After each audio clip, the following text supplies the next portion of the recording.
"Can I eat with you?" The small voice dropped into La Famiglia Steakhouse like a thunderclap splitting a clear sky. In a restaurant where crystal chandeliers reflected off glasses of expensive red wine, where million-dollar suits and the soft clink of silverware against porcelain created a quiet symphony of wealth, those words sliced through.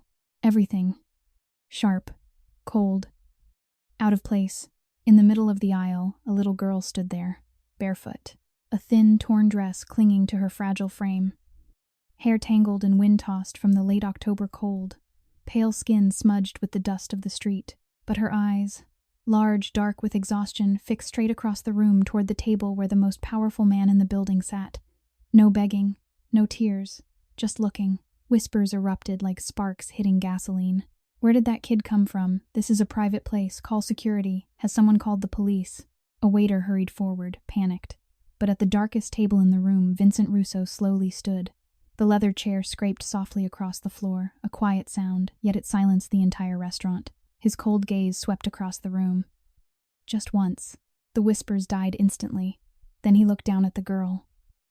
"What's your name?" "Lila." Vincent pulled out the chair across from him slowly, so slowly that everyone in the room seemed to feel their own heartbeat. "Sit down, Lila." A wave of gasps rippled through the restaurant. "Is he serious? My God. Manager, what is he doing?" The manager stood frozen, stammering. And at the exact moment the barefoot girl stepped toward the table of the man the entire city feared. Outside the glass doors beneath the pale streetlight, a shadow stood perfectly still. In his earpiece, a voice whispered, "Begin."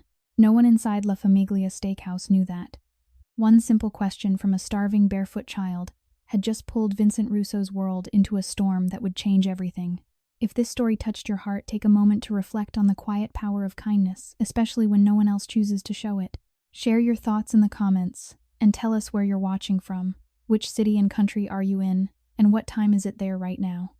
It's always amazing to see how stories like this connect people from all over this world. If moments like this remind you of the beauty of humanity, please like the video and subscribe to our channel so you don't miss more powerful stories that celebrate compassion, courage, and the simple acts of kindness that can change a life. The wind off Lake Michigan sliced through Chicago like a blade in late October 2025, carrying the sharp bite of early winter and the faint metallic tang of the city's endless traffic. Streetlights flickered on along Michigan Avenue as dusk settled, turning the glass towers into glowing sentinels. Inside La Famiglia Steakhouse, a dimly lit, velvet-draped establishment tucked discreetly behind a nondescript door in the Gold Coast. The air was warm, heavy with the scent of aged ribeye garlic and expensive red wine. Vincent Russo sat alone at his usual corner table, the one shielded by a low partition of dark wood and frosted glass. At 48, he carried the quiet authority of a man who had built an empire from shadows. Fair-skinned, broad-shouldered with silver threading through his dark hair and eyes, the color of storm clouds over the lake, he wore a charcoal suit tailored in Milan, the kind that cost more than most people's monthly rent. His hands, strong scarred at the knuckles from years long past, rested on the linen tablecloth beside an untouched glass of Barolo. He stared at the menu without seeing it. The restaurant hummed with the low murmur of wealth, clinking silverware, soft laughter from a table of executives, the discreet pop of a cork. Vincent's world rarely allowed stillness, but tonight the silence inside him felt louder than the city outside. Guilt had become a constant companion, gnawing at the edges of every decision, every late-night meeting, every envelope of cash passed in back rooms. Remorse for choices made in his youth, for lives damaged in the name of loyalty and power. He pushed it down as he always did, but tonight it refused to stay buried. The double doors at the entrance opened with a soft chime. A gust of cold air rushed in, carrying leaves, and the faint smell of exhaust. Heads turned. A small figure slipped through before the host could react. A girl no more than 9 years old, barefoot, her thin cotton dress hanging loose on a frame that spoke of months, perhaps years, of not enough food. Her dark hair was tangled, matted from wind and neglect. Her skin pale from cold and hunger, cheeks hollow, lips cracked. She clutched a frayed backpack to her chest like a shield. The room stilled. "Can I eat with you?" Her voice was small, barely above a whisper, but it cut through the quiet like glass breaking. She stood frozen just inside the threshold, eyes wide and exhausted, scanning the faces until they landed on Vincent. A woman at the nearest table gasped, "Security, someone call security." The host hurried forward, face flushed. "Miss, this is a private dining room." "You can't," Vincent raised one hand. The gesture was small, almost casual, but the host stopped mid-step as if hitting an invisible wall. Every eye in the room shifted to the man in the corner booth. The girl Lila did not move. She stared at Vincent, trembling slightly, not from fear alone, but from the deep, bone-weary fatigue of someone who had slept under bridges and doorways on park benches through too many freezing nights. Her small bare feet were red and swollen from walking the concrete. She looked ready to bolt, but hunger anchored her. Vincent felt something shift inside him, sharp and unexpected. Not pity, something deeper, more violent. Recognition, no. A memory he could not place. Her eyes, large, dark, haunted, mirrored something he had buried long ago. A child's eyes he had once seen in a mirror. He stood slowly, chair scraping softly against the polished floor. The room watched in stunned silence. "Sit down," he said, voice low but firm. He pulled out the chair opposite his own. Gasps rippled outward. A man muttered, "You can't be serious." Another reached for his phone. Lila hesitated. Her thin fingers tightened on the backpack straps until her knuckles whitened. She glanced at the door, then back at Vincent. Something in his steady gaze held her. Not threat. Not pity. Just presence. She took one step, then another. Bare feet, silent on the carpet. When she reached the table, she paused again, eyes flicking to the gleaming silverware, the crystal glass, the untouched bread basket. Her stomach growled audibly, loud enough that a woman nearby winced. Vincent gestured to the seat. "It's warm here, and there's food." Lila slid into the chair like she expected it to vanish. She sat ramrod straight, hands folded in her lap, staring at the plate in front of her as if it might bite. Her breathing was shallow, rapid. Shock, confusion, a dizzying rush of disbelief. How many times had she been turned away, shouted at, threatened? And now this, a table in a place that smelled like money, a man who looked like he owned the building offering her a seat. Vincent signaled the waiter without looking away from her. "Bring her whatever she wants. Start with soup, something hot, and bread, fresh." The waiter hesitated, eyes darting between them. Vincent's expression did not change, but the air around him thickened. The man nodded quickly and disappeared toward the kitchen. Lila's gaze lifted to Vincent's face. "Why?"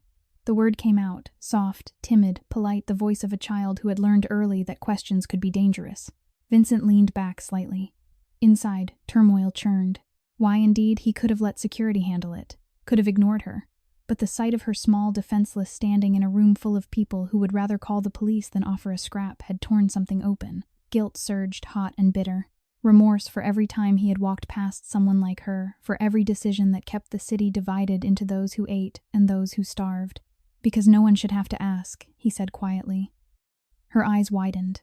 A flicker of something, hope, fear, both at once. She swallowed hard. "I'm Lila. Vincent." She nodded once, small and careful. Her hands trembled as she reached for the napkin, unfolding it with reverent slowness, as though it were made of silk instead of cotton. When the waiter returned with a steaming bowl of minestrone and a basket of warm sourdough, she froze again. The aroma hit her like a wave. Her eyes filled with sudden tears, but she blinked them back fiercely. She picked up the spoon, paused, looked at Vincent. "Is it really okay?" He nodded. "Eat." She took the first bite, closed her eyes.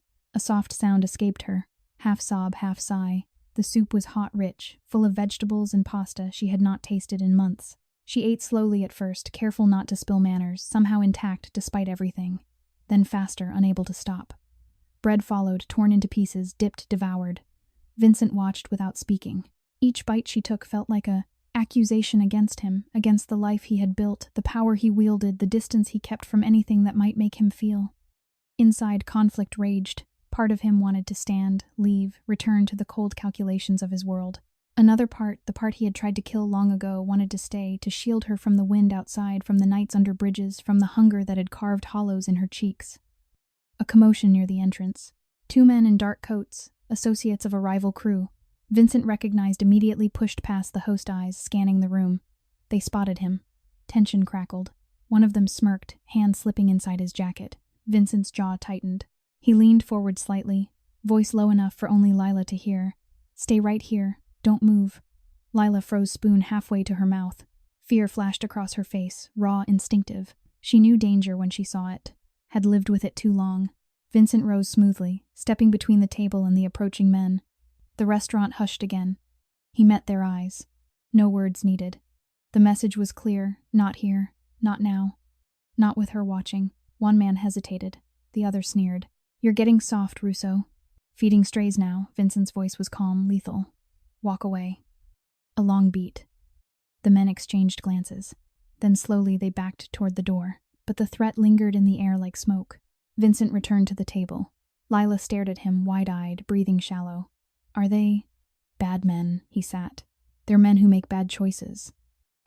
She looked down at her bowl, suddenly small again. Like me asking to eat here, no. His voice softened, almost breaking. Not like you. She ate in silence after that, but slower now, glancing at him every few seconds. Confusion warred with curiosity in her eyes.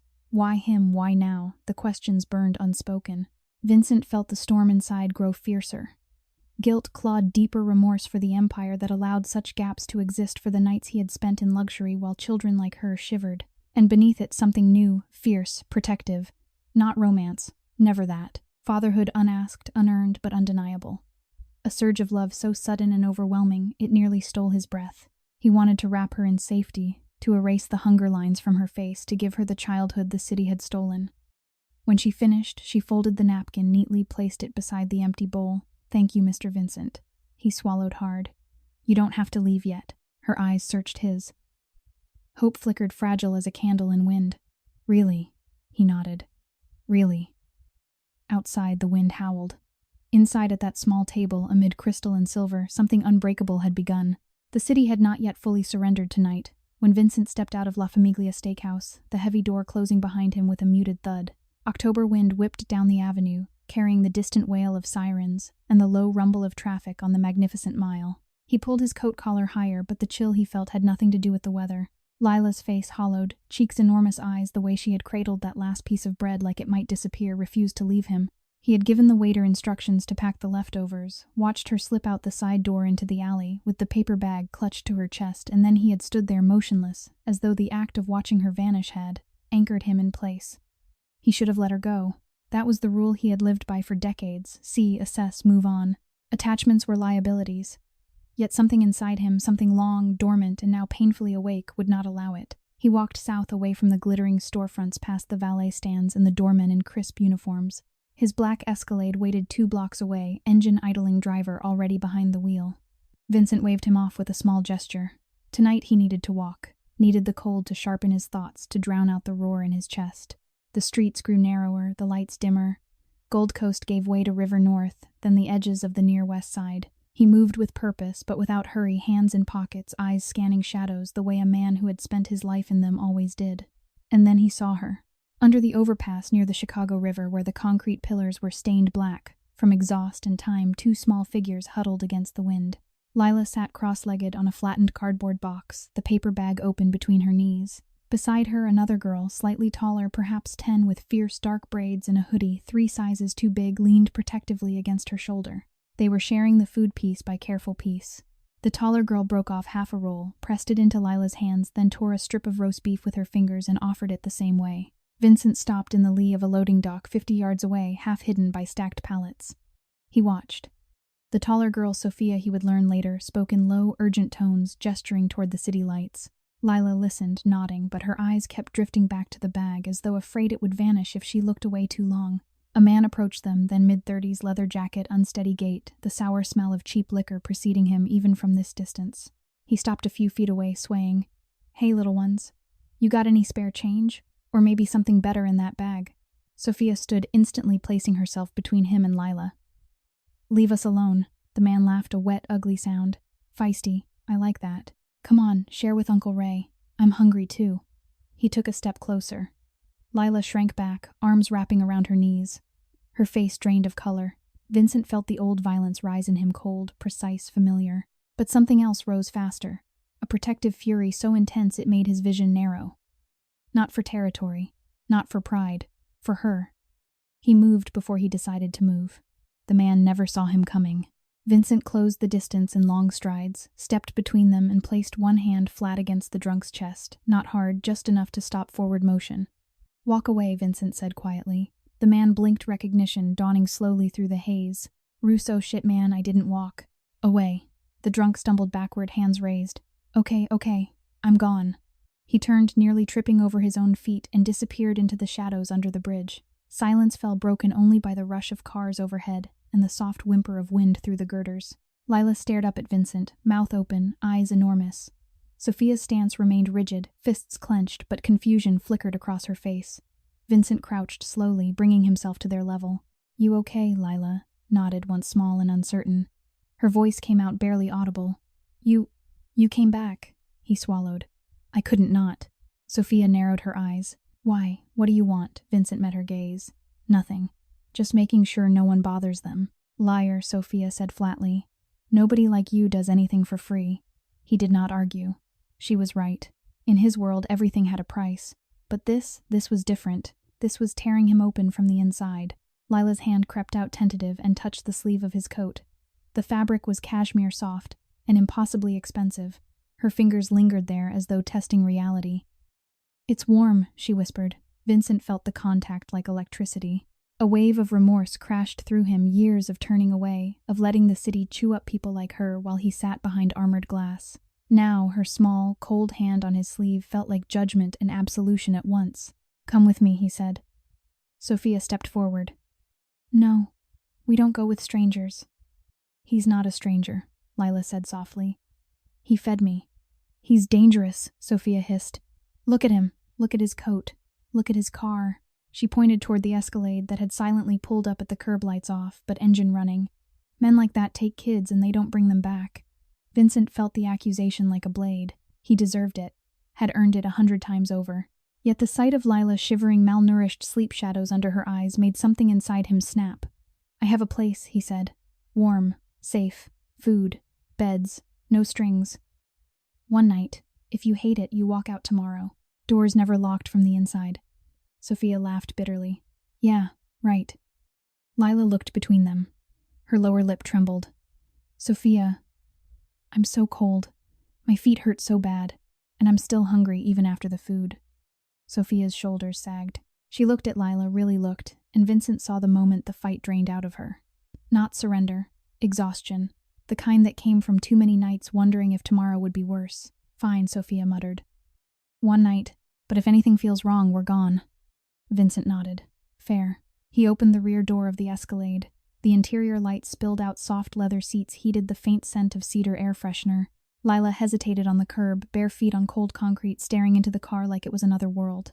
Vincent knelt again. I'll carry you if your feet hurt. She shook her head quickly. I can walk, but when she tried, her knees buckled. A soft cry escaped her, pain, humiliation, exhaustion, all at once. Vincent caught her before she fell, lifting her as gently as if she were made of glass. She weighed almost nothing. Bones under thin skin. He felt sick. Inside the car, he settled her on the seat, wrapped his own coat around her shoulders. The cashmere dwarfed her. Sophia climbed in, warily sitting as far away as possible, arms crossed tight. The driver pulled away without a word. Lila leaned against the window, watching the city blur past. Neon signs, towering buildings, people in warm coats hurrying home. Her breathing was shallow, uneven. Every few seconds, she glanced at Vincent, then away, then back again. Curiosity warred with fear. Trust flickered like a match in wind. Vincent stared straight ahead, jaw clenched so hard it ached. Inside, the storm raged fiercer than before. Guilt clawed at him for the life he had chosen for the Empire, built on fear for every child the city had failed while he profited. And beneath the guilt, something hotter, more dangerous love. Not soft, not sentimental, fierce, protective, burning. The kind of love that made a man question every choice that had come before. He glanced at Lila. She had fallen asleep against the door cheek pressed to the cool glass, his coat tucked under her chin. One small hand still clutched the empty paper bag from the restaurant. Vincent closed his eyes for a moment. The remorse was violent now, tearing relentless. He had walked past dozens like her. Hundreds. And now this one, this small broken girl, was undoing him with nothing more than trust he had not earned. The car turned onto a quiet street, lined with brick townhouses. One of them, his, was dark, unremarkable from the outside. Inside, it was something else entirely. He carried Lila up the steps. Sophia followed, silent, watchful. At the threshold, Vincent paused. "This is yours tonight," he said quietly. "No one will hurt you here." Lila stirred in his arms, eyes fluttering open. She looked up at him, really looked, and something in her expression shifted. Not full trust. Not yet. But the suspicion had cracked. A tiny, trembling smile touched her lips. "Thank you," she whispered. Vincent carried her inside the door, closing softly behind them, shutting out the wind, the cold, the city that had tried so hard to break her. And in that moment, the man who had spent his life breaking others felt something inside himself finally irrevocably break open. The townhouse on the quiet, tree-lined block of the near north side stood 4 stories tall, red brick softened by ivy that had been carefully trained along the wrought iron railings. From the street, it looked like any other well-kept residence in a neighborhood where million-dollar homes sat shoulder to shoulder with understated elegance. Inside, however, the scale shifted. Marble floors gleamed under recessed lighting, crown molding framed 12-foot ceilings, and a grand staircase curved upward like something out of an old Chicago mansion. The air smelled faintly of polished wood and fresh linen luxuries so ingrained they no longer registered for the man who owned them. Vincent carried Lila across the threshold, her slight weight barely registering in his arms. She had fallen asleep again on the short drive, head lolling against his shoulder, small fingers still curled into the lapel of his coat. Sophia trailed behind footsteps, deliberate and suspicious eyes darting from the crystal chandelier in the foyer to the oil painting of Lake Michigan at dawn that hung above the console table. Her arms remained crossed so tightly her knuckles showed white. Vincent paused at the foot of the stairs. There are guest rooms on the 2nd floor. Clean sheets, hot water, whatever you need. Sophia's voice cut through the quiet. We don't need your charity. It's not charity, Vincent said evenly. It's a place to sleep. Lila stirred at the sound of their voices. Her eyes fluttered open. For a heartbeat, she looked disoriented, pupils wide, breath catching, as though she had forgotten where she was. Then memory returned. The steakhouse, the car, the coat still wrapped around her like armor. She looked up at Vincent, searching his face, and something fragile flickered there, the first thin thread of trust weaving itself into place. He set her down gently on the bottom step. Her bare feet touched cold marble, and she flinched, toes curling instinctively. Vincent noticed. Of course he noticed. He knelt, slipped off his shoes, Italian leather still warm from his body heat, and placed them in front of her. Try these, he said, just until we get you something that fits. Lila stared at the shoes, enormous compared to her feet.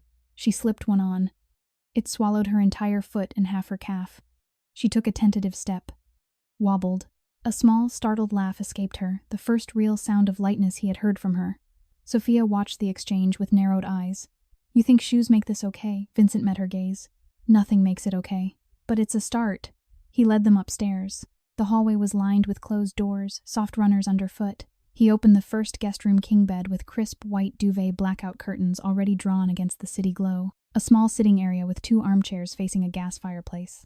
A door to the left revealed a bathroom larger than most apartments, double vanity soaking tub heated floors. Lila stopped in the doorway. Her hand rose to her mouth. This is for us. For tonight, Vincent said. And tomorrow if you want. Sophia pushed past her, inspecting the room like it might be booby-trapped. She opened drawers, checked under the bed, peered into the closet. Finding nothing but neatly folded towels and extra pillows, she turned back to Vincent. What's the catch? No catch. Everyone has a catch. Vincent felt the old defenses rise, then fall again under the weight of Lila's wide-eyed wonder. Not tonight. He showed them the controls for the shower, how the water could be as hot as they wanted, how the towels were heated on a rack. Lila reached out, touched one. Her fingers lingered. It's warm already, she whispered, as though the discovery might vanish if spoken too loudly. Vincent left them to settle. Downstairs in the study, he poured 2 fingers of scotch he did not drink. The amber liquid caught the lamplight. He stared into it, seeing not liquor but the hollows under Lila's eyes, the way Sophia's shoulders never relaxed, the way hunger had carved permanent lines into a child's face. Guilt surged again, sharper now, more vicious. He had built walls of money and power to keep the world at bay, yet here was the world small and shivering, standing in his foyer, asking nothing more than warmth. Remorse clawed at him for every envelope of cash that had changed hands, while children slept on cardboard for every decision that widened the chasm between his life and theirs. And beneath it all, that fierce, burning love, unasked for, overwhelming, terrifying in its intensity. He wanted to protect her. Not out of obligation. Out of something deeper. Something paternal that had lain dormant for decades, and now roared to life. A soft knock at the study door.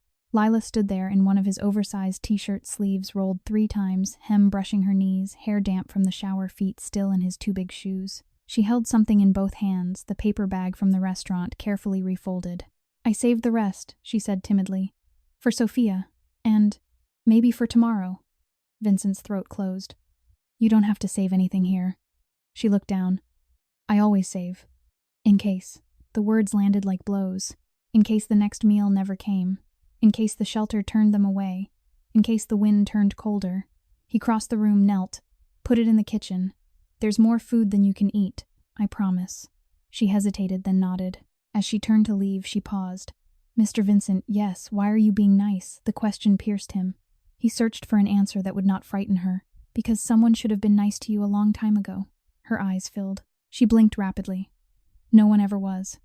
Vincent felt the inner tearing grow violent guilt, and love colliding remorse and protectiveness warring until he could barely breathe. He wanted to pull her close to shield her from every cold night she had endured. Instead, he simply said, "Go get warm. I'll be right here." She padded away on silent feet. Later, when the house had grown quiet, Vincent stepped outside to the small walled garden behind the townhouse. The air was sharp, carrying the faint scent of fallen leaves. He stood under the bare branches of a maple, hands in pockets, staring at nothing. Footsteps. Sophia appeared at the French doors, arms wrapped around herself despite the borrowed sweatshirt. "She's asleep," she said, curled up like a cat. "First time I've seen her sleep without waking every hour." Vincent nodded. Sophia studied him. "You're not what I thought. What did you think? A monster?" He gave a small, bitter smile. "I've been that." "So why now? Why us?" "Because she looked at me like I could be something else." Sophia's jaw tightened. "Don't hurt her.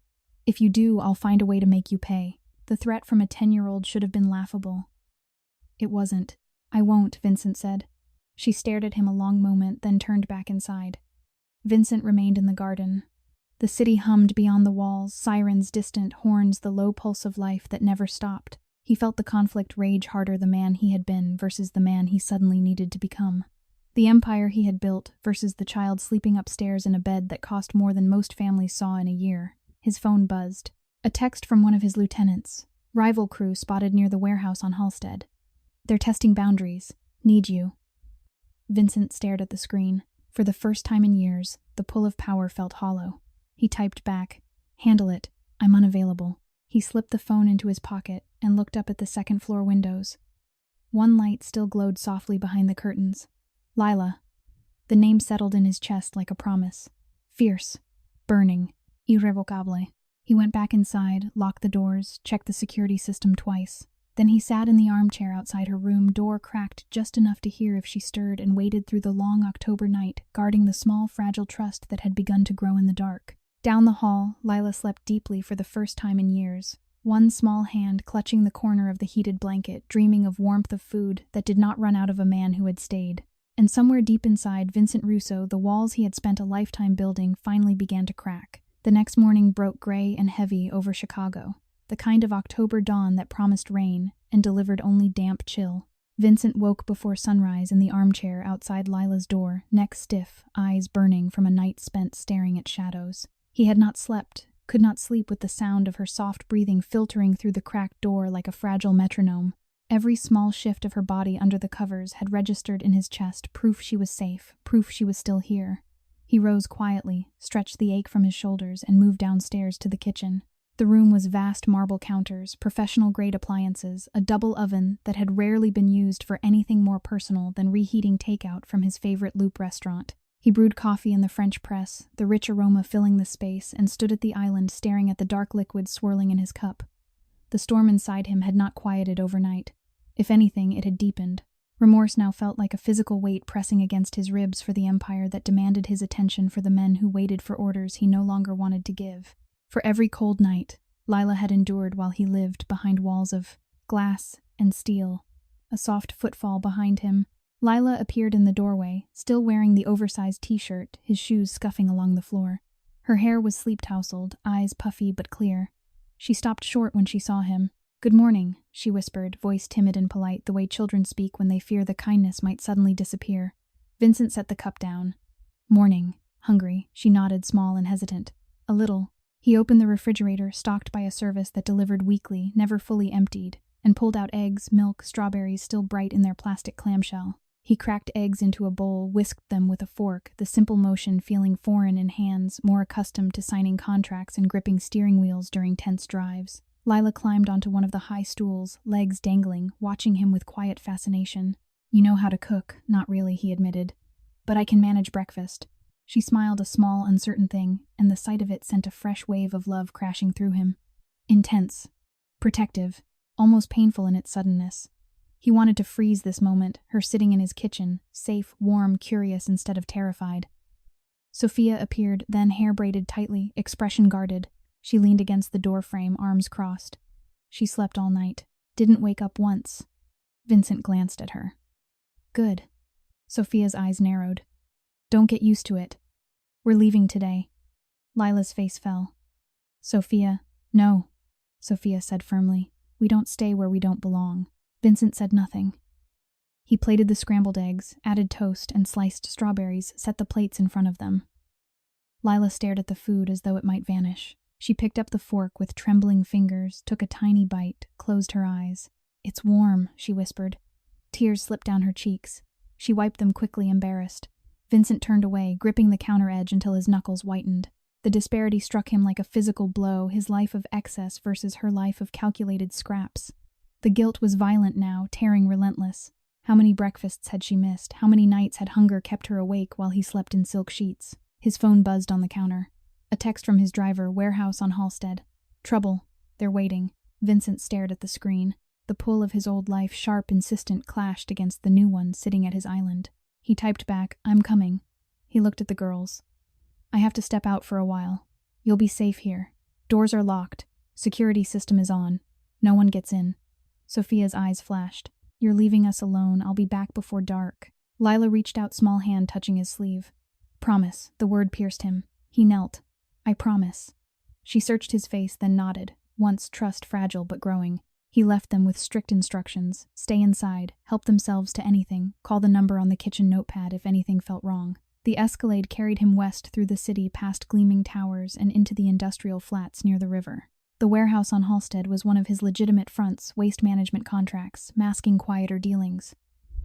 He stepped out into the cold coat, open breath fogging. 3 men waited near the loading dock. He recognized 2 as low-level players from a rival crew out of Little Village. The third was his own lieutenant, Marco, arms folded, face unreadable.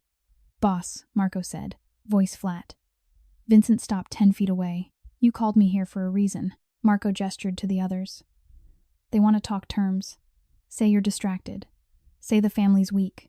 Vincent's gaze shifted to the rivals. You came to my door to tell me I'm weak. One of them, a wiry man with a scar across his cheek, smirked. We heard you picked up strays. Kids. Not a good look for a man in your position. Vincent felt the old cold settle over him. You heard wrong. The scarred man stepped forward. Maybe. Maybe not. But distractions cost money. And we're tired of waiting. Tension coiled. Vincent's hand rested near his coat pocket, not reaching, just ready. Marco moved, then fast, decisive. He drew a compact pistol from inside his jacket and leveled it at Vincent's chest. Time slowed. You're the distraction, Marco said quietly. Always were. Too soft lately. Too sentimental. Vincent stared at the man he had trusted for 15 years. Betrayal hit like ice water, then fire. Remorse surged not for himself, but for every moment he had let loyalty blind him. The scarred rival laughed. Finish it. Marco's finger tightened on the trigger. Vincent moved instinct, years of training. He closed the distance in 2 strides, knocked the gun upward as it discharged. The shot cracked into the warehouse rafters. He drove his elbow into Marco's throat, felt cartilage give. The gun clattered to the concrete. The rivals lunged. Vincent spun, caught one with a hard forearm to the jaw, sent him sprawling. The other hesitated, then ran. Marco staggered, gasping.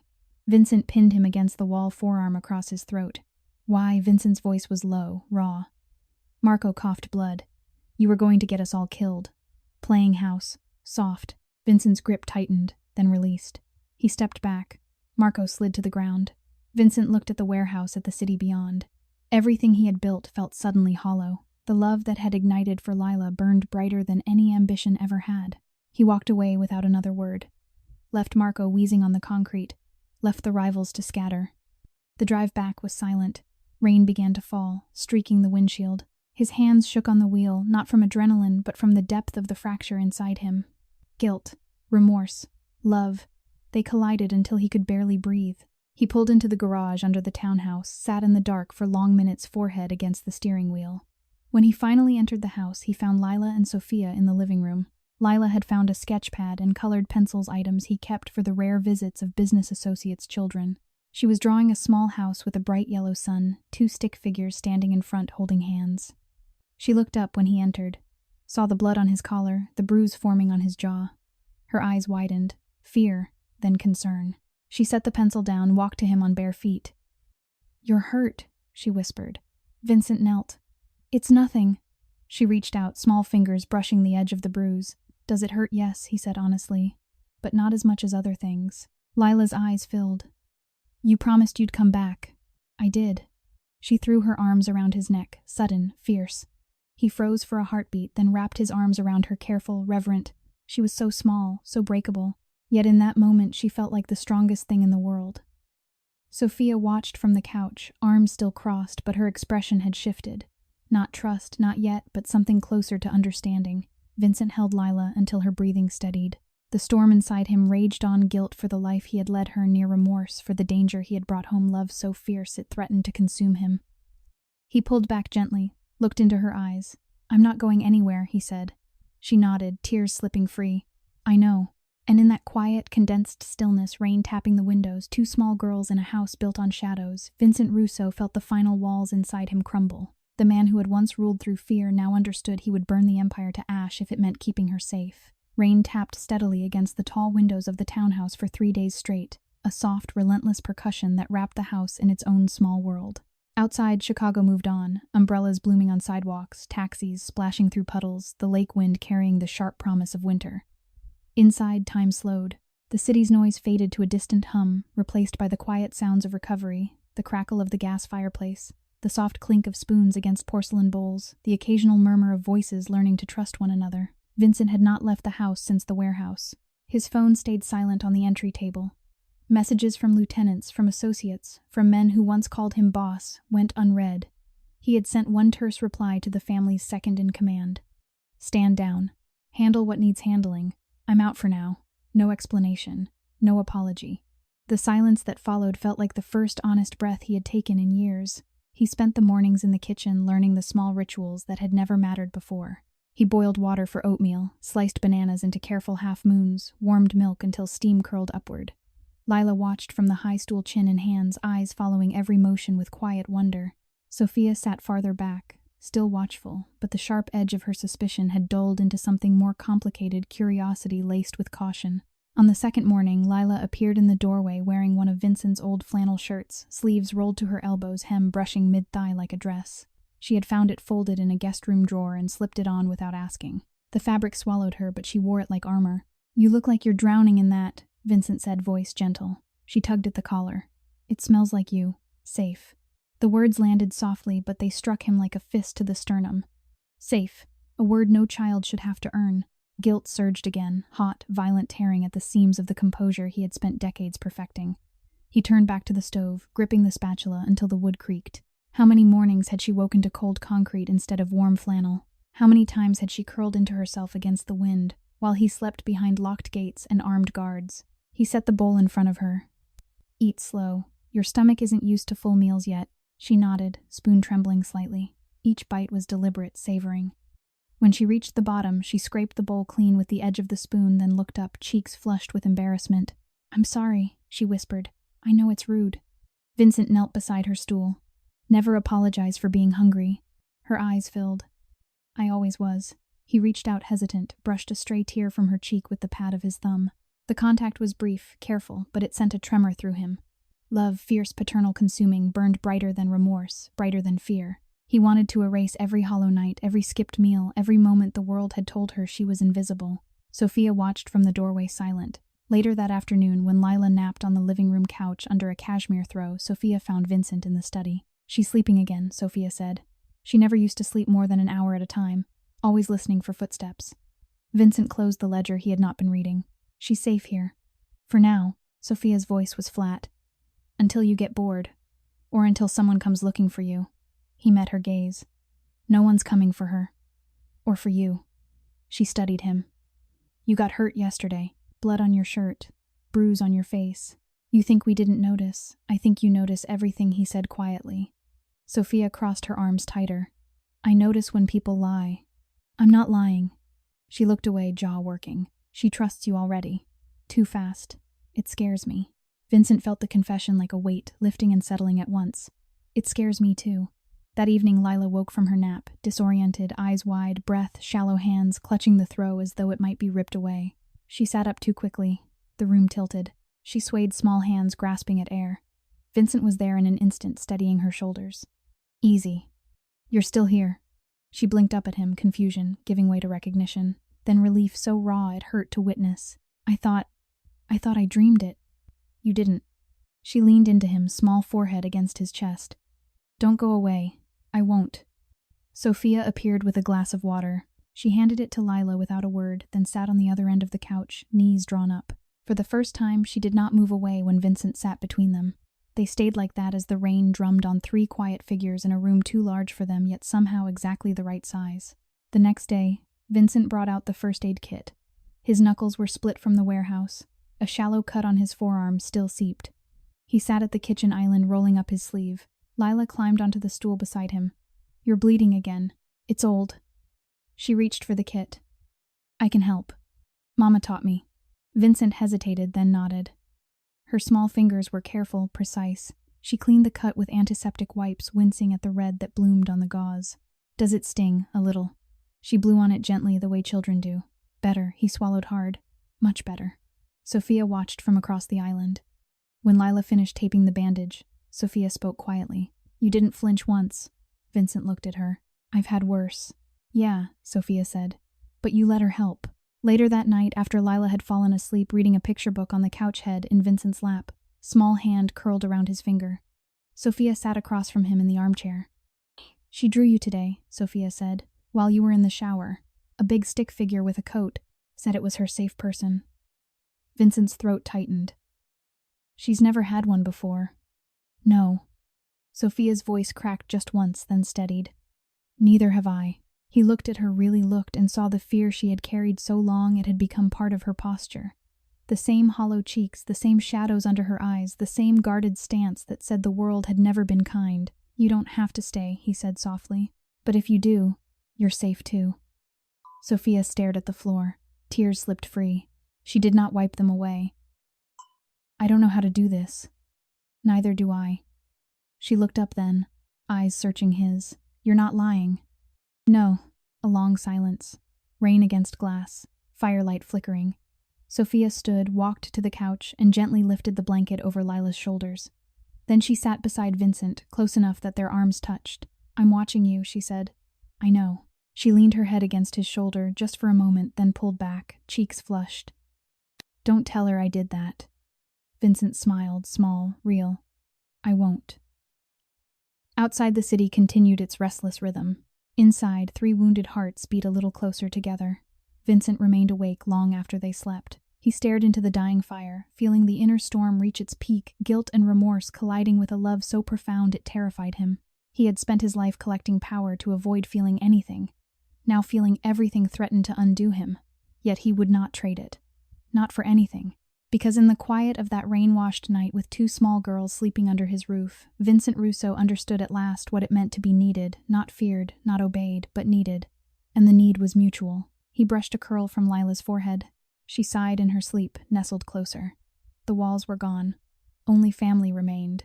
The rain had finally lifted on the 4th morning, leaving Chicago wrapped in a thin, silvery mist that clung to the windows like breath on glass. Sunlight filtered through in pale, hesitant shafts, touching the polished floors of the townhouse and turning dust motes into floating sparks. The house smelled of fresh coffee and cinnamon toast, simple comforts Vincent had begun preparing each day with the same careful attention he once reserved for high-stakes negotiations. Lila sat at the kitchen island in her borrowed flannel shirt legs, swinging gently, coloring a new page in the sketchpad. She had drawn sunflowers this time, tall, bright, impossibly golden, because Sophia had told her once that sunflowers always face the light, no matter how dark the day. Sophia perched nearby, pretending to read a book Vincent had pulled from the library shelf, though her eyes kept drifting to the front door, as though expecting it to burst open at any moment. Vincent stood at the stove, stirring oatmeal slowly, the wooden spoon moving in quiet circles. He had not shaved in days. Silver stubble shadowed his jaw, and the bruise from the warehouse had faded to a dull purple. The cut on his arm was scabbed over now, thanks to Lila's careful bandaging. Every small act of care from her felt like a stitch pulling at the frayed edges of his soul. The doorbell rang 2 soft chimes that echoed through the high ceilings. Vincent froze. Sophia looked up sharply. Who's that? Stay here, he said, voice low. He wiped his hands on a dish towel across the foyer and checked the security screen beside the door. A woman stood on the stoop, mid-30s, dark hair pulled into a loose knot, wearing a faded navy coat that had once been good quality, but now hung loose on a frame made thin by illness. Her face was pale, eyes shadowed with exhaustion, yet there was a quiet dignity in the way she held herself. She clutched a small canvas tote bag to her chest. Vincent's breath caught. Elena. He opened the door. She looked up at him. Recognition flickered, then pain, then something softer, almost resigned. Vincent, she said quietly. Her voice was hoarse, barely above a whisper. He stepped aside. Come in. Elena entered slowly, eyes sweeping the foyer, the marble, the chandelier, the quiet luxury that seemed to mock everything she had known. She stopped in the center of the room, clutching the tote tighter. Lila's voice drifted from the kitchen, soft, curious. Mr. Vincent, who's there? Elena's head turned sharply toward the sound. Her knees buckled. Vincent caught her elbow before she could fall. Easy, he murmured. Elena's eyes filled with tears. She's here. She's really here. Vincent guided her to the living room sofa. Sophia appeared in the doorway, eyes wide, then darted back to fetch Lila. Lila ran in bare feet, silent on the rug. She stopped short when she saw the woman on the couch. Mama, the word hung in the air, small, trembling, disbelieving. Elena opened her arms. Lila flew across the room and buried herself against her mother's chest. Elena held her tightly, rocking gently, tears slipping into Lila's hair. Sophia stood frozen in the doorway, arms wrapped around herself, watching the reunion with an expression that mixed relief and terror. Vincent remained standing a few feet away, hands at his sides, feeling like an intruder in his own home. The sight of mother and daughter, thin arms wrapped around, thin arms tore at him with fresh violence. Guilt surged, hot and merciless. He had known Elena once briefly in a moment of weakness years ago. A night of shared loneliness in a city that never slept. Then he had walked away, back to his empire, back to the shadows, leaving her to face the consequences alone. He had never known about the child, never asked, never looked back, until now. Elena lifted her head, still holding Lila close. I saw the news, she said softly. A photo someone posted it online. You carrying her out of that restaurant. I thought it couldn't be real. But I had to come. Vincent nodded once. How did you find me? I never forgot this address, she said. You told me once in case of emergency. I never thought I'd use it. Lila pulled back slightly, looking between them. Mama, you know Mr. Vincent. Elena's gaze met Vincent's steady, sorrowful. A long time ago, sweetheart. Before you were born. Sophia stepped forward, then voice small but fierce. Are you taking her away? Elena shook her head slowly. No. I came to ask him. To keep her safe. After I'm gone. The room stilled. Lila's face crumpled. Gone where Elena cupped her daughter's cheek. I'm sick, baby. Very sick, the doctors say. Not much time left. Lila's breathing hitched.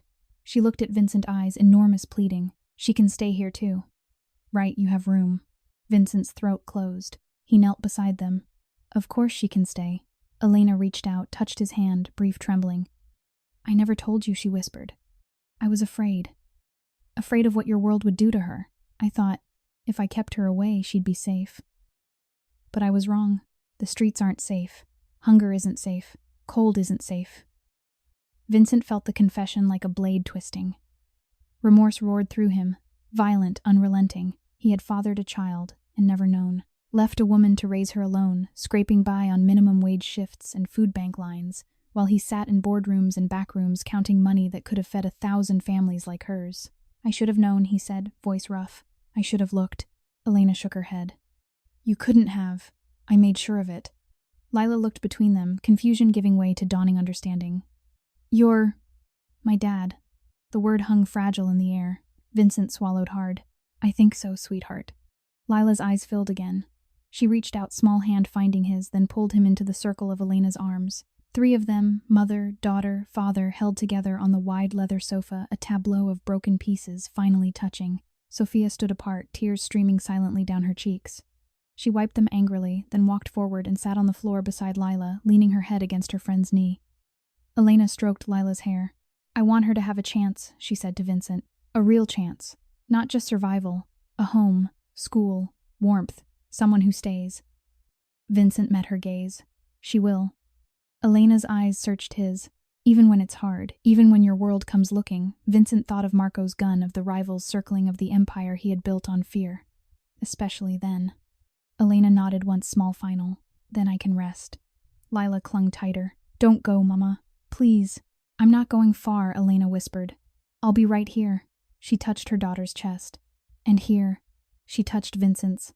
And here. The room fell into a long, condensed stillness, rain beginning again, outside soft against the windows, while inside 4 hearts beat in fragile rhythm. Vincent felt the tearing reach its deepest point, guilt for the years lost, remorse for the pain he had unknowingly caused, love so fierce and paternal it threatened to consume every other emotion. He would protect them, both of them, Sophia too, whatever it cost. Later, when Elena rested in the guest room medication, easing her pain, Leela curled beside her. Vincent stood at the window, staring at the mist-shrouded city. Sophia joined him quietly. "She's really sick, yes," Sophia's voice cracked. "What happens to me when she's gone?" Vincent turned to her. "You stay, both of you. This is home now." She looked up at him, eyes searching, fearful, hopeful. "You mean it, with everything I have." She nodded once, small trembling, then leaned against his side. He placed an arm around her shoulders, careful, steady. In that quiet moment, with the rain falling and two small girls finding safety in his shadow, Vincent Russo understood that redemption was not a single act. It was every choice from this day forward, and he would make them all. The mist of early October lingered into the following week, turning Chicago's streets into damp mirrors that reflected the city's restless glow. Inside the townhouse, however, the atmosphere had thickened, not with rain, but with the slow, inevitable intrusion of the outside world. Elena slept most of the day now, propped on pillows in the guest room, with its heavy silk drapes drawn against the light that hurt her eyes. Lila rarely left her side, curled small against her mother's thin frame, reading aloud from the picture books Vincent had quietly ordered, delivered stories of brave rabbits and kind foxes that always found their way home. Sophia hovered nearby, bringing glasses of water, adjusting blankets, pretending the tremor in her hands was from cold rather than fear. Vincent moved through the house like a man carrying an invisible weight. He had not returned to any of his usual places, no meetings in shadowed restaurants, no late-night drives to warehouses where envelopes changed hands. His phone, once vibrating every few minutes, now sat silent on the entry table, its screen dark, except for the occasional urgent message he ignored. The family noticed. The rivals noticed. The city noticed. The first crack appeared on a Tuesday afternoon. Vincent stood at the kitchen island, slicing apples for Lila, careful even cuts the way she liked them, fanned out like small suns, when the security camera chimed. Two men waited outside the wrought iron gate, dark coats, hands in pockets, faces half hidden under baseball caps. He recognized them immediately. Low-level runners for the little village crew, the same faction whose men had stood beside Marco at the warehouse. He opened the gate remotely, let them approach the front steps. Then he stepped outside alone, closing the door softly behind him so the sound would not carry to the living room. The taller of the two, Rico, a man Vincent had once considered reliable, spoke first. "Boss, people are talking." Vincent leaned against the railing, arms folded. "Let them talk." Rico glanced at his partner, then back. "They're saying you're done, that you're playing house with some kids, that the family's exposed because of it." Vincent's voice remained calm. "The family's been exposed for years. This changes nothing." The shorter man shifted. "It changes everything when the boss stops showing up. When he stops answering calls. When he lets his own lieutenant walk away bleeding instead of finishing the job." Vincent felt the old cold settle over him, then melt under the heat of something fiercer. Marco made his choice. "So did you, coming here." Rico took half a step forward. "We're not here to threaten. We're here to warn. There's a meeting tonight." Halstead again. "They want answers. If you don't come, they'll come looking." Vincent met Rico's eyes. "Tell them I'm unavailable." Rico exhaled through his nose. "You know what happens when the boss becomes unavailable." Vincent stepped closer, close enough that Rico instinctively backed up one pace. "Tell them," he repeated, voice low and final, "that if anyone comes near this house, they won't walk away." The two men exchanged glances. Then they turned and left without another word. Vincent stood on the steps until their figures disappeared around the corner. Only then did he allow the tremor to run through his hands. Not fear. Rage at himself, at the life he had built, at the danger, now brushing against the only thing that mattered. Inside, Lila waited at the bottom of the stairs, clutching one of the apple slices. Were those bad men again? Vincent forced a small smile. "Just people who needed to talk." She studied his face. "You look sad." He knelt. "I'm not sad. I'm thinking." She pressed the apple slice into his hand. "Eat. It helps." He took it. Bit once. The sweetness felt almost painful against the bitterness rising in his throat. That evening, while Elena napped, and the girls colored quietly in the living room, Vincent's phone finally rang. He answered and the study door closed. It was his second-in-command, Tony voice, tight, urgent. "Vincent, they're moving. Word is out. Child Services got an anonymous tip. Someone said you're keeping 2 minors without legal guardianship. They're sending someone tomorrow." Vincent closed his eyes. "Who tipped them? Doesn't matter. What matters is they're coming. You can't fight the state the way you fight Cruz." Vincent's grip tightened on the phone. "I'm not fighting anyone. I'm protecting them." Tony's voice dropped. Then protect them by letting them go. This life, it's not for kids. Vincent ended the call without replying. He returned to the living room. Leela looked up from her, drawing a new sunflower, this one with 3 stick figures standing beneath it. Is everything okay? He sat beside her. It will be.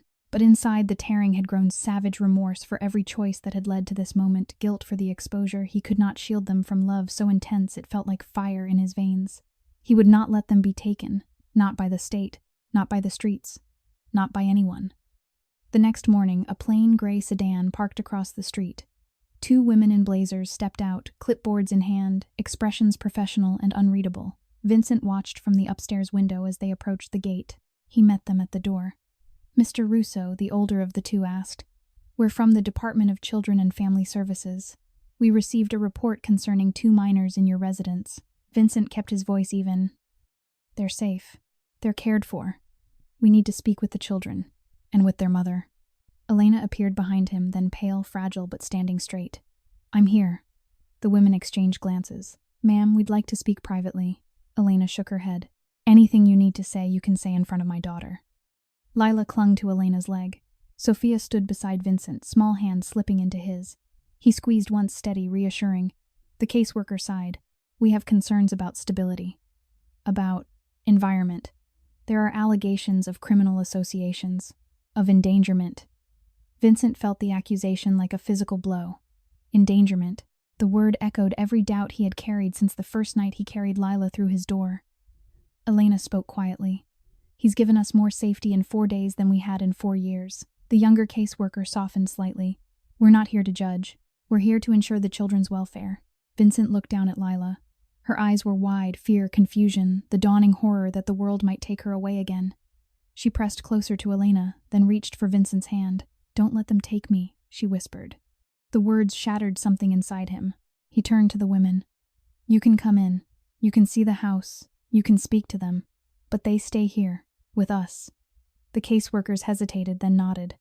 They spent an hour inside, asking questions, observing. Lila answered in soft, timid sentences, clutching the sunflower, drawing like a talisman. Sophia spoke defiantly, protecting her friend with every word. Elena answered honestly about her illness, about her decision to leave Lila with Vincent, about the life she had tried to give her daughter before the sickness took everything. When they left, the older woman paused at the door. "We'll file our report. But it's clear the children feel secure here. That matters." Vincent closed the door behind them. Then he sank to the floor, back against the wall, head in his hands. Lila knelt beside him. "Are they coming back, maybe?" he said. "But I won't let them take you." She wrapped her arms around his neck. "I know." Sophia sat on his other side. "We're staying." Vincent pulled them both close. "You're staying." Outside, the mist thickened again. Inside, the 4 of them held together, mother fading, children clinging, man breaking and remaking himself in the quiet spaces between heartbeats. The pressure was mounting. The rivals, the state, the past. But Vincent felt only one thing clearly now, the burning, unbreakable need to keep them safe. He would face whatever came. For them, for the family he had never known he needed until the moment it arrived barefoot and hungry at his door. The days after the caseworker's visit passed in a fragile hush, as though the house itself were holding its breath. October deepened. The leaves outside the townhouse windows turned the color of old gold and fell in slow spirals to the wet pavement. Inside, Elena grew quieter each day, her voice thinner, her movements slower, yet her eyes remained bright whenever Lila entered the room. She would reach out a trembling hand, touch her daughter's cheek, and whisper, "You're safe now, baby. You're safe." Lila rarely left her mother's side. She brought trays of tea and toast Vincent prepared, read aloud from the same picture books until her voice grew hoarse, and sometimes simply sat holding Elena's hand in perfect stillness. Sophia moved like a shadow between the rooms, bringing fresh water, folding blankets, watching the front door with the same fierce vigilance she had once used to guard their spot under the bridge. Vincent existed in a state of constant quiet motion. He cooked meals no one ate much of, answered the few calls he could not ignore, and stood guard at windows and doors without ever admitting he was afraid. The bruise on his jaw had faded to yellow. The cut on his arm had healed into a thin pink line. But the wound inside him, the one that had opened the night Leela first asked to eat with him, grew wider and deeper with every passing hour. Guilt clawed relentlessly for the years he had not known her, for the danger his name still carried, for the empire he could not yet fully dismantle without risking everything he now held dear. On a Thursday evening, as rain began again in earnest, Vincent received a single text from an unknown number. "Tonight, Halstead Warehouse. Alone." Or we come to you. He stared at the screen until the words blurred. Then he deleted the message, pocketed the phone, and returned to the living room. Lila looked up from where she sat cross-legged on the rug beside Elena's recliner. You're going out again, Vincent knelt. I have to finish something. One last thing. Her small face crumpled. You promised. I know. He brushed a strand of hair from her forehead. I'll be back before you wake up. Sophia stepped forward, arms folded tight. You're walking into a trap. I know that too. Elena lifted her head from the pillow. Don't go. Vincent met her gaze. If I don't, they'll come here. I won't let that happen. Elena closed her eyes, tears slipping free. Be careful. He kissed Lila's forehead, soft, lingering, then Sophia's, surprising them both. Lock the doors. Don't open for anyone but me. Lila clung to his sleeve. Promise you'll come back. I promise. The rain had turned to a steady downpour by the time he reached Halstead. The warehouse stood dark and silent, its loading bays yawning like open mouths. Vincent parked a block away, walked the rest of the distance under the shadow of the overpass. Water streamed off the brim of his coat, soaked through his shoes. He felt nothing of the cold, only the burning inside, love, remorse, resolve, fused into something unbreakable. He stepped through the side door. The interior was dimly lit by a single hanging bulb. 5 men waited in a loose semicircle. Rico stood at the center. Beside him, Marco, throat still bruised, but healing, eyes cold. Vincent stopped 10 feet away. You wanted to talk. Rico spoke first. You've been ignoring calls, skipping meetings, letting business slide. The family's bleeding money because the boss decided to play daddy. Vincent's voice remained even. The family bleeds because men like you keep bleeding it. Marco stepped forward. You're weak, Vincent. You always were. Soft heart under the suit. We're here to fix that. Vincent looked at each face, men he had known for years, men he had trusted with his life. The betrayal cut deeper than any blade. Remorse surged, violent, suffocating. For every moment he had mistaken loyalty for family, for every choice that had led him to this cold warehouse instead of the warm room where 2 small girls waited. You want the family? Vincent asked quietly. Take it. Rico laughed once, short, disbelieving. You're stepping down, I'm stepping out. Marco drew his pistol, slow, deliberate. You don't get to walk away. Vincent did not flinch. Then do what you came to do. The gun rose. A small sound barely audible came from the shadows near the loading bay door. Lila. She stood there, soaked to the skin, eyes enormous in the dim light. Sophia was beside her, gripping her hand so tightly their knuckles showed white. They had followed him, slipped out the back, taken a bus, walked the last mile in the rain, because Lila had whispered, he promised. But what if he needs us? Vincent's heart stopped. Marco swung the gun toward the girls. Vincent moved faster than thought. He closed the distance, knocked the pistol aside as it fired. The shot echoed off concrete, ricocheted harmlessly into the rafters. He drove his shoulder into Marco's chest, sent him sprawling. Rico lunged. Vincent caught him with an open palm to the sternum, hard enough to knock the wind out, not to kill. The other 3 hesitated, then scattered into the dark. Marco scrambled backward, gasping. You're done, Vincent. You hear me, done. Vincent stood over him, breathing hard. I was done the moment I carried her through my door. He turned to the girls. Lila ran to him, bare feet slapping wet concrete, threw herself against his legs. I was scared you wouldn't come back. He lifted her, held her tight against his chest, despite the rain, soaking them both. Sophia followed more slowly, eyes wide with shock and something new, something like awe.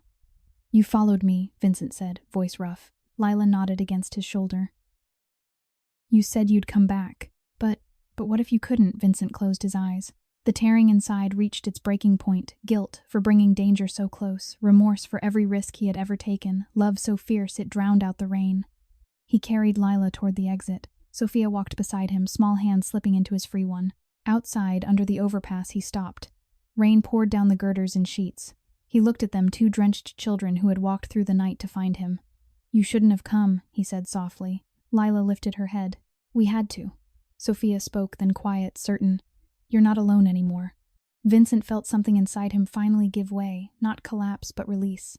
The man who had ruled through fear, who had built walls of power to keep pain at bay, stood in the rain with 2 small girls who had chosen him anyway. He carried them back to the Escalade, parked crookedly a block away, settled them in the heated seats, wrapped them in the emergency blankets he kept in the trunk. Lila leaned against him, shivering but calm. Sophia rested her head on his other shoulder. No one spoke during the drive home. When they stepped through the front door, dripping exhausted, Elena was waiting in her recliner, eyes wide with fear and relief. Vincent set Lila down gently.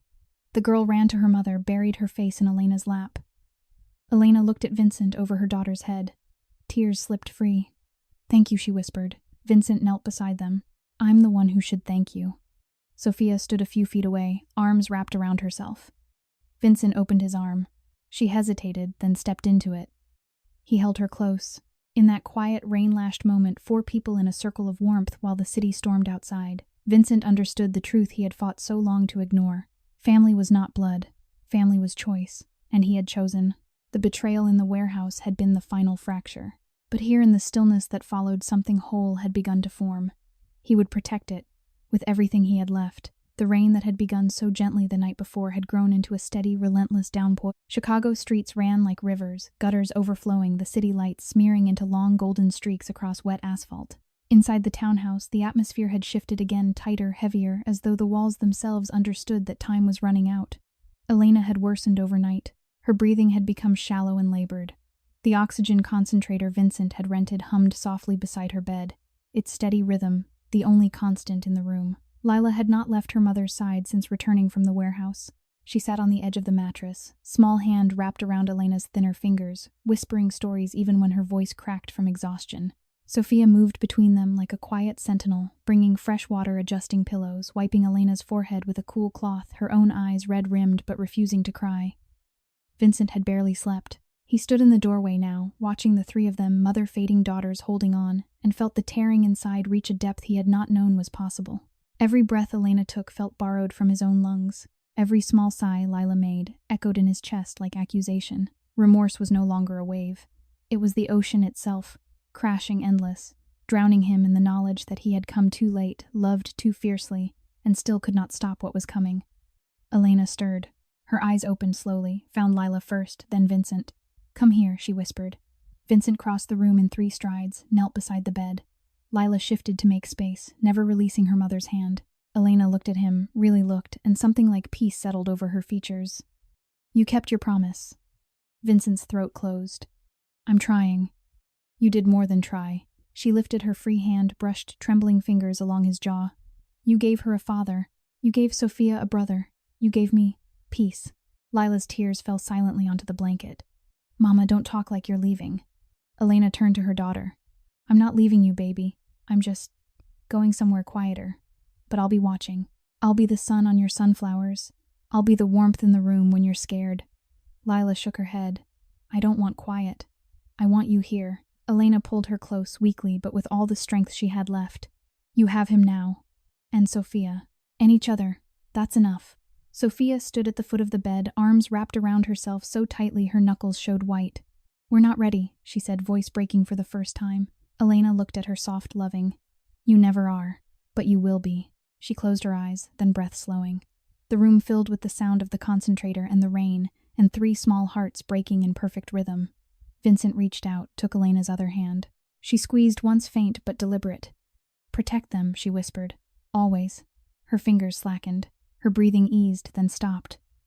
Lila made a small, wounded sound. She pressed her face into her mother's shoulder body, shaking with silent sobs. Sophia climbed onto the bed, wrapped her arms around Lila from behind, held her as though she could keep the world from taking one more thing. Vincent remained kneeling, Elena's hand still in his. He felt nothing at first, only numbness, vast and cold. Then the grief came slow at first, then violent, tearing through him until he could barely breathe. He bowed his head, shoulders shaking, tears falling onto the blanket in silent drops. Minutes passed, or hours. Time lost meaning. Then the front door rattled hard, insistent. Vincent lifted his head. The numbness vanished, replaced by something sharper instinct honed over decades. He rose. "Stay here." Lila clung tighter to Elena.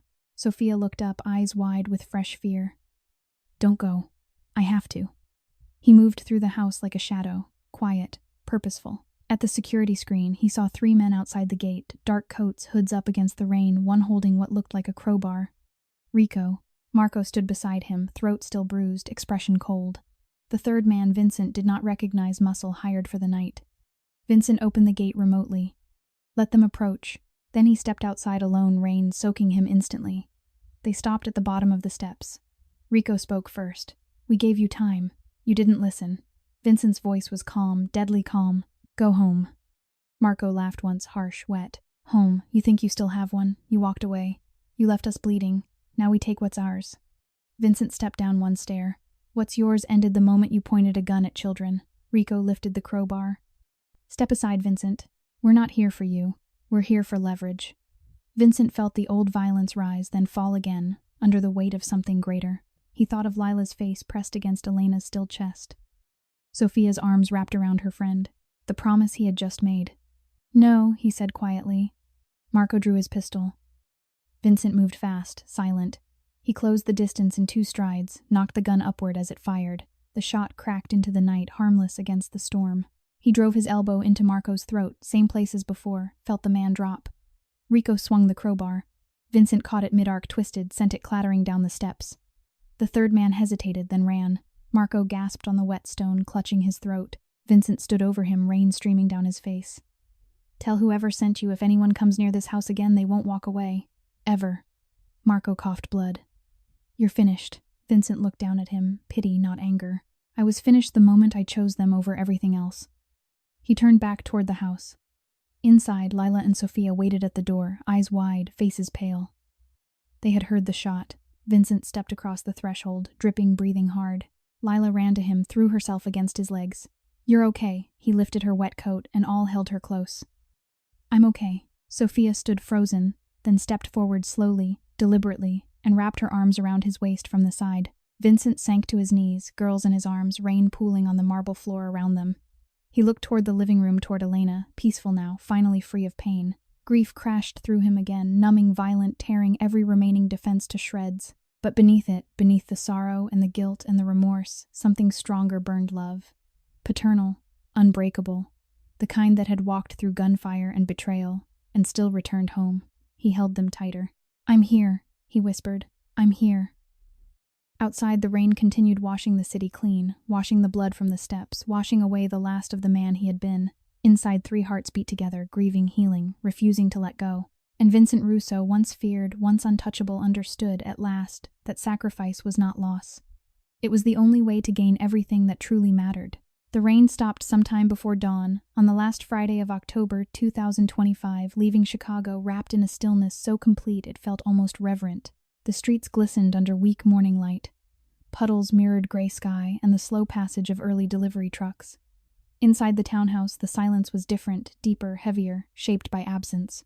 Elena had been taken away in the early hours. By a quiet funeral home service Vincent had arranged with one phone call. No ceremony yet. No public announcement. Just the simple private removal of her body so the girls would not have to watch strangers carry her out. Lila had not spoken since the moment the door closed behind the attendants. She sat on the living room rug in the same oversized flannel shirt she had worn for days, knees drawn to her chest, the sunflower drawing clutched between her fingers, until the paper had softened and creased from constant holding. Her face was pale, eyes swollen and distant. She stared at nothing, breathing in small, careful sips as though deeper breaths might shatter her. Sophia moved around her like a protective orbit, bringing a glass of water she did not drink, tucking the cashmere throw more tightly around her shoulders, sitting close enough that their arms touched but never forcing words. Sophia's own grief showed in the way her shoulders stayed rigid, in the way she kept glancing toward the front door, as though expecting Elena to walk back through it with a tired smile and a bag of groceries from the corner store. Vincent had not slept. He had spent the night in the armchair across from them, watching, waiting, holding space for pain he could not fix. His coat still hung damp on the hall rack from the confrontation outside. Blood from Marco's split lip had dried in a small dark spot on the sleeve. He had not changed. He had not eaten. He had simply existed in the room with them, a silent sentinel whose presence said what words could not. I am here. I am not leaving. When the first real light of morning touched the windows, Lila finally stirred. She lifted her head slowly, as though the motion required every remaining ounce of strength. Her voice came out cracked and small. She's really gone. Vincent knelt in front of her, slow, careful so as not to startle. Yes, sweetheart, she's gone. Lila's face crumpled. A sound escaped her, not a sob, but something deeper, more animal, the raw, hollow cry of a child who had lost the only constant she had ever known. She rocked forward, forehead pressing against her knees, body shaking with grief so violent it seemed too large for her small frame. Vincent gathered her into his arms without asking. She did not resist. She curled against his chest fists, clutching his shirt face, buried in the damp wool that still smelled of rain and gunpowder, and the night he had almost lost everything. Sophia watched for a long moment, then crawled across the rug and pressed herself against Lila's back arms, wrapping around both of them. 3 bodies in a tight knot on the expensive rug, grief moving through them like shared breath. Vincent held them until the shaking eased, until the sobs quieted into exhausted hiccups. Then he spoke, voice low, rough from unshed tears. She loved you both so much. More than anything. She fought every day so you could have more than she did. And now it's our turn to make sure you do. Lila lifted her head. Her eyes were red-rimmed, lost. How? She's gone. Vincent brushed damp hair from her forehead, because she trusted me to stay. And I will. Every day. Every night. For as long as you need me.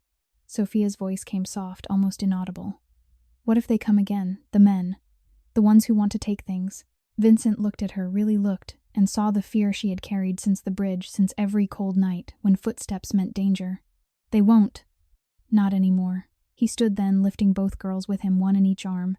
They were light too, light still carrying the hollows of hunger and sleepless nights, but they clung to him like anchors.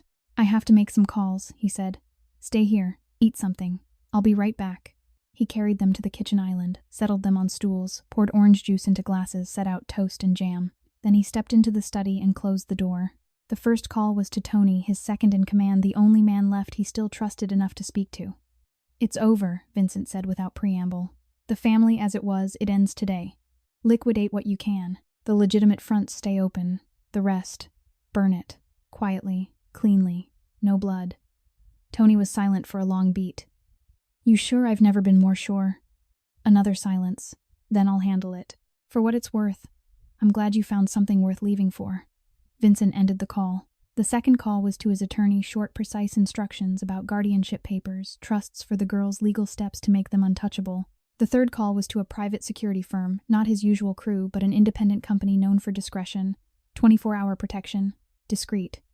Starting now. The house on the near north side. 2 children. 1 adult woman already deceased. No questions. Just safety. When he returned to the kitchen, Lila had not touched her toast. She looked up at him, eyes still glassy but clearer than before. You're staying, she asked. Forever, he said. Sophia reached across the island, took Lila's hand. We're staying too. Vincent knelt between them. I'm going to change things. All of it. No more late nights. No more danger. Just this.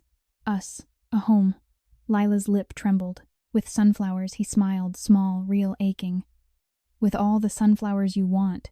That afternoon, after the coroner had come and gone, and the house had been quiet again, Vincent took them to the rooftop terrace, a space he had rarely used except for the occasional cigar and city view. The terrace was wide, paved in slate, edged with iron railings. Empty planters stood along one wall, forgotten, full of last year's dead leaves.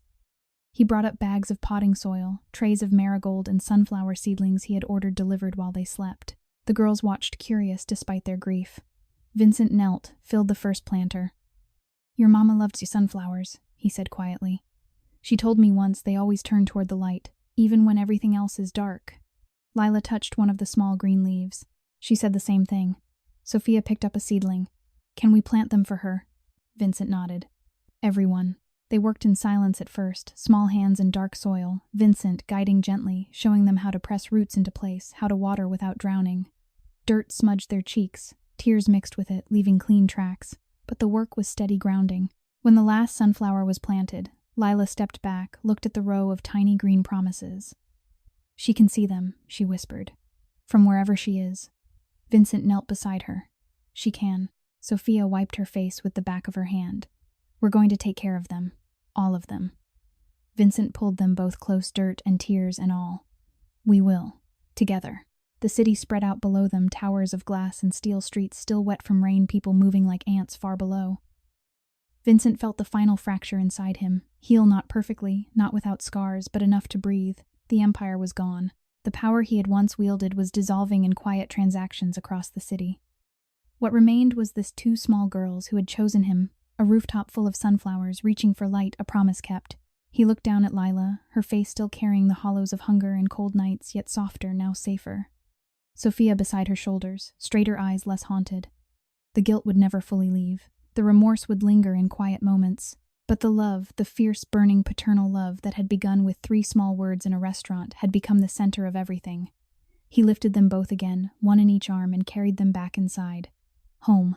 For the first time in his life, Vincent Russo understood what the word truly meant, and he would spend every remaining day protecting it.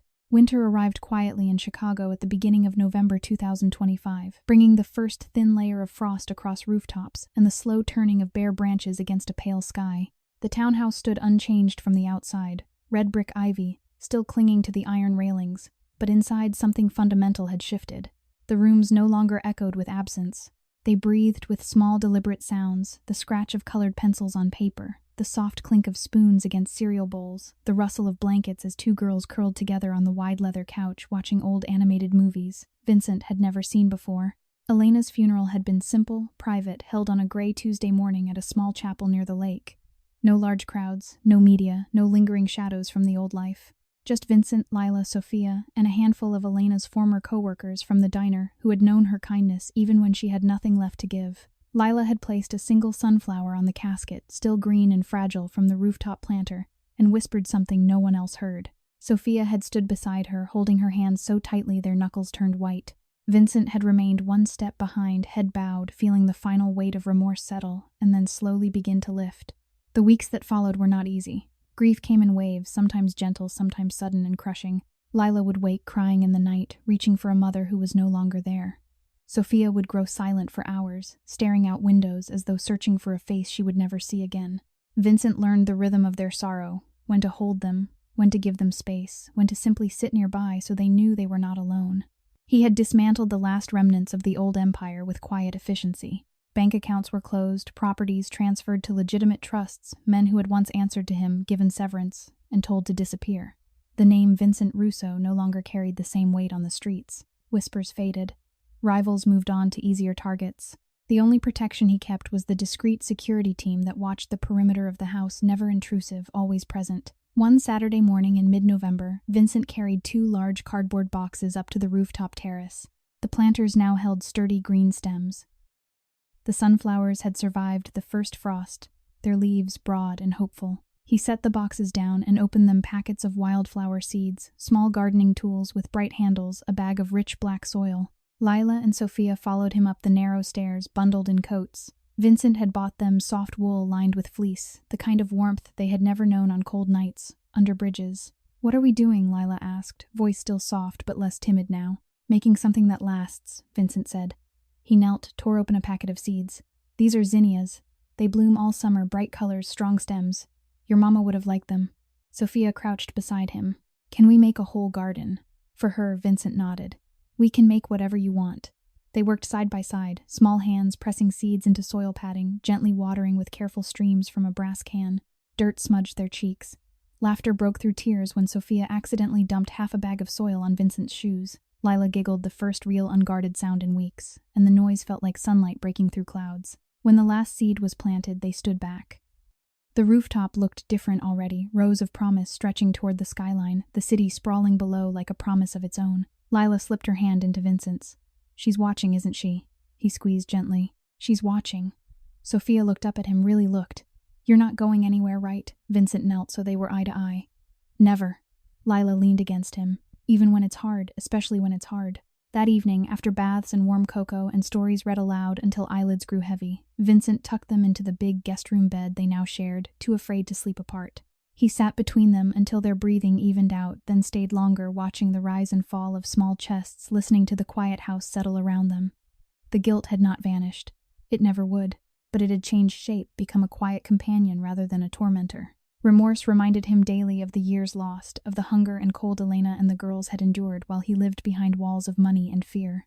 Yet love had grown larger, fierce, protective, paternal, burning away the edges of every other emotion, until only this remained, the need to be present, to stay, to build something lasting. Months passed. Winter gave way to spring. The rooftop garden bloomed sunflowers towering over zinnias, marigolds spilling over edges, lavender filling the air with soft scent. Lila and Sophia tended it every day, watering, weeding, talking to the plants as though Elena could hear. They laughed more now. They cried less.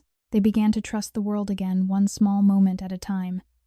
Vincent changed, too. He opened a small foundation, quiet, no fanfare funding after-school programs and food pantries in the neighborhoods where Elena had once walked with empty pockets and full hope. He hired tutors for the girls, enrolled them in a private school near the lake, stood at the gate every afternoon waiting for them with open arms. One warm May afternoon, as sunlight poured across the rooftop, Lila ran to him, holding a single perfect sunflower bloom she had just cut. For you, she said shyly. Because you stayed. Vincent took it throat tight. Thank you. Sophia joined them, carrying another bloom. For Mama, too. We put one on her picture every week. Vincent pulled them close, dirt-smudged cheeks against his shirt, small arms around his neck. I love you both, he said, simple, true, the words coming easier every day. We love you too, Lila whispered. Sophia nodded against his shoulder. You're our dad now. The words settled into him like roots finding soil, deep, permanent, life-giving. And in that moment, sunflowers nodding in the breeze, two girls safe in his arms, the city humming far below, Vincent Russo understood the deepest truth of all. Love does not see skin color, does not measure wealth against poverty, does not ask for permission. Love simply arrives, sometimes barefoot and hungry, at the door of a stranger, and if you are brave enough to open that door, it changes everything. The garden grew taller. The girls grew stronger. Vincent grew kinder every day, a little more human, a little less shadow. And somewhere above them, Elena smiled, knowing her girls had found not just shelter, but home.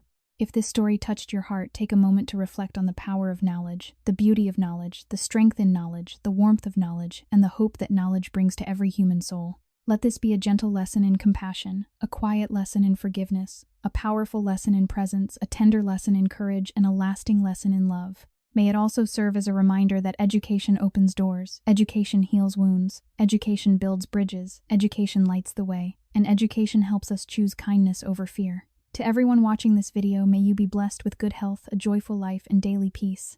If this story moved you, please subscribe to the channel, like this video, and share it with someone who needs to feel hope today. We upload engaging, heartfelt videos every single day, and we'd love to have you with us on this journey. How did this story make you feel?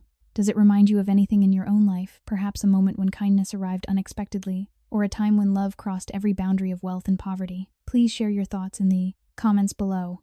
I read everyone, and I truly want to hear the emotions deep within your hearts. Thank you for being here with us today. Goodbye for now, and I promise I'll see you again in the next video. Disclaimer. All stories on this channel are fictional and created solely for entertainment purposes. Any resemblance to real people, events, or places is purely coincidental.